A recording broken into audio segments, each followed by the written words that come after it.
జై శ్రీమన్నారాయణ. తిరుప్పావై రోజుకో పాసురంలో ఈ రోజు మనం 9వ పాసురం నేర్చుకోబోతున్నాం. ఆండాళ్ తిరువడుగలే శరణం. தூமணி மாடத்து சுத்தும் விளக்கிரியா தூப்பும் கமலா துயிலனை மேல் கண் வளரும் மாமான் மகளே மணிக்கதவம் தாழ்த்திரவாய் மாமீர் அவளை ஒடுப்பீரோ உன் மகளதான் ஊமையோ அன்றிச் செவிடோ அனந்தலோ ஈம பெருந்துயில் மந்திரப்பட்டாளோ மாமாயன் மாதவன் வைகுந்தன் என்றென்று నామం పలவும் నవిండ్రేలో రెంబావాయ్. మనం నిన్నటి వరకు చక్కగా ఏం చెప్పుకున్నాము? ఒక్కొక్క గోపికను లేపుతూ వస్తున్నారు, నిద్ర లేపుతూ వస్తున్నారు. నిన్న 3 ఆళ్వార్ల కథలు కూడా చెప్పుకున్నాం మనము.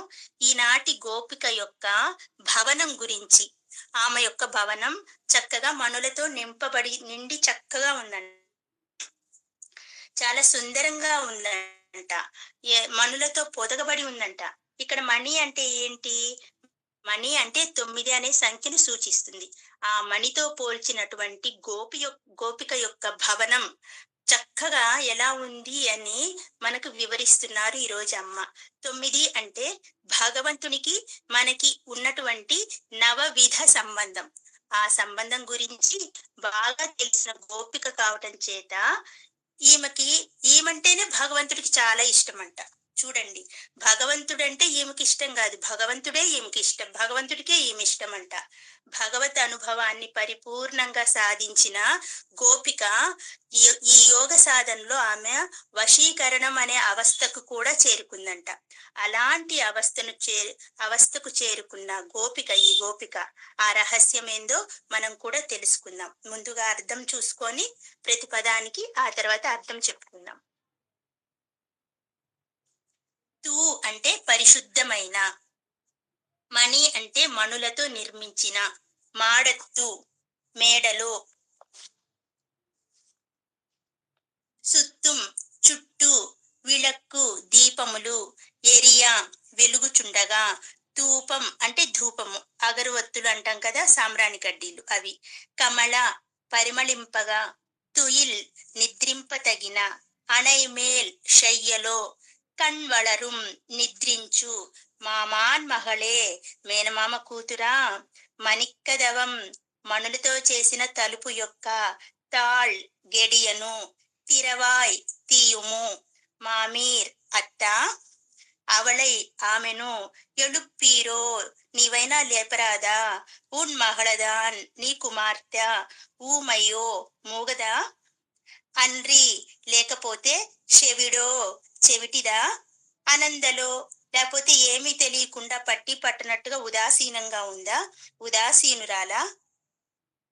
ఏమప్పట్టాలో అంటే ఎవరైనా ఆమెని నిద్ర లేవనీయకుండా కావలి కాస్తున్నారా, అలా కావలిలో పెట్టబడి ఉన్నదా, పెరుం తుయిల్ లేకుంటే గాఢంగా నిద్రిస్తున్నదా, మందిర పట్టాలో ఏమన్నా గాఢంగా నిద్రించడానికి ఎవరైనా మంత్రం వేశారా, ఆ మంత్రానికి కట్టుబడి ఉన్నదా. ఎన్ని అడుగుతున్నారో చూడండి. మామాయన్ గొప్ప ఆశ్చర్యకరములైన లీలలను కలవాడంట. ఎండ్రు అనియు, మాధవన్ మాధవుడు, ఎండ్రు అనియు, వైకుంఠన్ శ్రీ వైకుంఠనాథుడును, ఎండ్రు అనియు నామం పలువుం అంటే పలు నామాలను, నవిన్రు పలుకుచున్నాము మేము, ఆ నామాలన్నా వినపడటం లేదా అంటున్నారు. ఏమేం నామాలంట? మాధవుడు, వైకుంఠనాథుడు, ఇలా రకరకాల పేర్లతో పిలుస్తున్నారంట ఆయన్ని, అయినా వినపట్టం లేదా అని అడుగుతున్నారు ఏమని చక్కగా.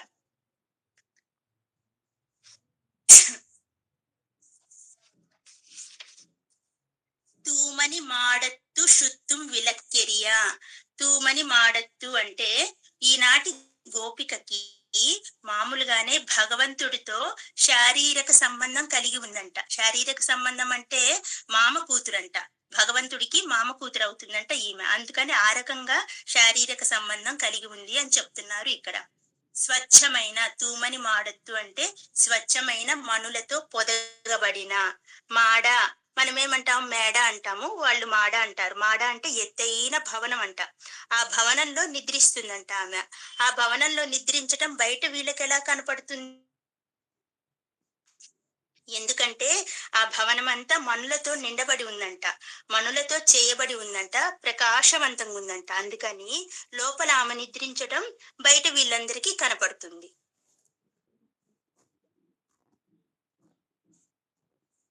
షుత్తుం విలక్కెరియా అంటే చుట్టూరు కూడా చక్కగా దీపాలున్నాయంట. ఆ దీపపు వెలుగులో ఎవరమైనా రాత్రిపూట లైట్లు ఆఫ్ చేసి పనుకుంటాం కదా! ఈ మాత్రం చుట్టూ దీపాలు వెలిగించుకొని పడుకుందంట. ఎందుకు? ఆ దీపపు వెలుగులో ఆ కృష్ణ పరమాత్మ ఎటు నుంచి వస్తాడో, మళ్ళీ ఆయన్ని నేను గుర్తించలేకపోతానో అనుకుందో ఏమో! ఇవన్నీ వీళ్ళనుకుంటున్నారు ఆమనుకోవటంలా. అందుకని చుట్టూ దీపాలు పెట్టుకొని పడుకుందేమో అని చెప్పి వెలిగించుకొని పడుకుందంట అని వీళ్ళు అనుకుంటూ ఉన్నారు. అవి ఎలా ఉన్నాయంట? విలక్కెరియా ప్రకాశిస్తూ ఉన్నాయంట. ఎక్కడ చెప్తున్నారు? మామాన్ మగలే అంటే ఓ అత్త కూతురా అని అర్థం అన్నమాట. ఓ అత్త కూతురా ఇంకా లే మణిక్కదవం తాళ్తిరవాయ్. మణిక్కదవం తాళ్తిరవాయ్ అంటే ఏంటి? ముందు చెప్పారు కదా మణులతో పొదగబడిన భవనం అని. ఆ ఆ భవనంలో అంట ఆ మణుల్లో ఎలా ఉందంట? ఆ ఈమె ఆ పొదగబడిన మణిద్వీపంలో మణిభవనంలో పడుకోనుంది కదా! అలా పొదగబడిన భవనంలో నుండి నువ్వు మణితో పొదగబడిన అడ్డగడిని ఇదివరకి తలుపులకు అడ్డగడి ఉండేదన్నమాట. ఆ అడ్డగడియ తీసుకొని బయటికి రామ్మా అని ఆమెని పిలుస్తున్నారు చక్కగా. ఇంకా ఆహ్, ఆమె ఎలా ఉందంట? స్థిత ప్రజ్ఞతతో ఉందంట. ఎలా స్థిత ప్రజ్ఞతను కలిగి ఉంది? స్థిత ప్రజ్ఞత కలిగి ఉండటం అనేది మనం భగవద్గీతలో నేర్చుకున్నాము. అలాంటి స్థిత ప్రజ్ఞత కలిగి ఉందంట ఈ గోపిక. అలాంటి గోపికను వీళ్ళు పిలుస్తున్నారు. స్థిత ప్రజ్ఞత అంటే వాళ్ళు చేసే పనులన్నీ పక్కన పెట్టి దేవుడి మీద వారి ఆత్మని పరమాత్మ యందు నిలపగలిగిన వాళ్ళని స్థిత ప్రజ్ఞత కలిగిన వారు అంటారు. అలాంటి స్థిత ప్రజ్ఞత కలిగిన ఈ గోపికను ఈ రోజు వాళ్ళు నిలు అంటే లేపుతున్నారు. ఈమె ఎలా ఉందంట? భగవంతుడు ఎలాగైతే యోగ నిద్రలో ఉంటారో అలా యోగ నిద్రలో ఉన్నారంట ఈమె. అంటే అరకళ్ళు అర్ధనియమితాలు చేసుకొని పడుకోనున్నారంట. ఇంకా ఏమంటున్నారు? మామీర్ అవళై యొడుప్పీరో అంటే ఓ అత్త ఆమెను ఎంత పిలిచినా లేవటం లేదు. ఓ అత్త నీవైనా మీ అమ్మాయిని లేపకూడదా? ఊన్ మహళదాన్ మీ అమ్మాయి ఏమైనా చూడండి ఎన్ని చెప్తున్నారు. ఊమయో మాట్లాడలేదా? అండ్రిచ్చెవిడో లేక చెవుడా? అనందలో లేకపోతే బద్ధకమా? విని కూడా లేవటం లేదా? ఆమెకు మాటలు రావా? చెమిటిదా? లేకపోతే అన్ని విని కూడా లేవడం లేదంటే బద్ధకమా అంటున్నారు. ఏమ పెరుందియిల్ మందిర పట్టాలో పెద్ద నిద్ర వచ్చినట్లు బాగా నిద్రపోతుందే మందిర పట్టాలో. లేకపోతే కృష్ణుడే వచ్చి లేపితే బాగుంటుందని పడుకుందా?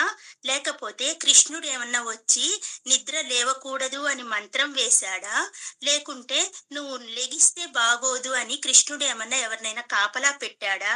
ఎన్ని రకాలుగా అడుగుతున్నారో చూడండి. మామాయన్ ఆ మాధవుడిని అంటే ఆ మాధవుడి యొక్క మాయలో ఉందా?